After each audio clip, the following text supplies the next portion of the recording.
Hi friends, मैं हूं अली और आप देख रहे हैं मोबाइल टेक्नीशियन। दोस्तों, आज मेरे पास Redmi Note 10 Pro का मोबाइल आया हुआ है जिसमें साउंड का प्रॉब्लम है। मैंने स्पीकर भी चेंज किया, सारे वेजेस भी सही हैं, GR वैल्यू भी मेरे को मिल रहे थे। ये सारे चीज़ चेक करने के बाद भी प्रॉब्लम सॉल्व नहीं हुआ। तो फाइनली मैंने जो है, आप देख सकते हैं, हीटिंग टेप लगा रखा है सारे, यानी कि मैं CPU रिवॉल्व करने वाला हूं और ये CPU है हमारा SM7150। तो ध्यान रखें, अगर आपके पास इस तरह का प्रॉब्लम आता है, टच का प्रॉब्लम आया, साउंड का प्रॉब्लम आया या कैमरे का एरर का प्रॉब्लम है और मॉडल कोई भी हो, हमें उस पर ध्यान नहीं देना है। अगर आपके GR वैल्यू वगैरह सही है तो आपको CPU रिवॉल्व करना ही पड़ेगा, जो मैं अभी रिवॉल्व करने वाला हूं। तो वीडियो में बने रहें, फिर हम देखते हैं हमारा प्रॉब्लम सॉर्ट हुआ कि नहीं।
दोस्तों, मैंने फाइनली CPU रिवॉल्व कर लिया है और हमारा सेट ऑन हो चुका है। अभी हम चेक करने वाले हैं कि हमारा साउंड प्रॉब्लम सॉल्व हुआ कि नहीं हुआ। तो देखेंगे और आवाज़ भी आपको मिलेगी।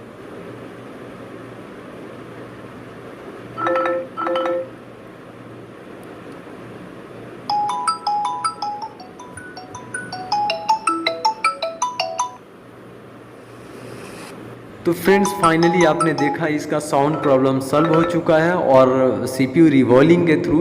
तो अगर आपके पास इस तरह का प्रॉब्लम आया Redmi Note 10 Pro में, तो आप मेरे को पार्सल भेज सकते हैं, या फिर आपके पास सैमसंग का हैंग ऑन लोगो हो या फिर पोको X2 का टच और कैमरे का एरर हो, इस तरह का जो भी प्रॉब्लम हो आप मेरे को पार्सल भेज सकते हैं और घर बैठे अपना मोबाइल सर्विस करा सकते हैं, वो भी बहुत ही कम खर्चे में, बहुत ही कम खर्चे में और बहुत ही अच्छे लाइफ के साथ आपका परफॉर्मेंस भी रहेगा। थैंक्स फॉर वॉचिंग, मिलते हैं नेक्स्ट वीडियो में।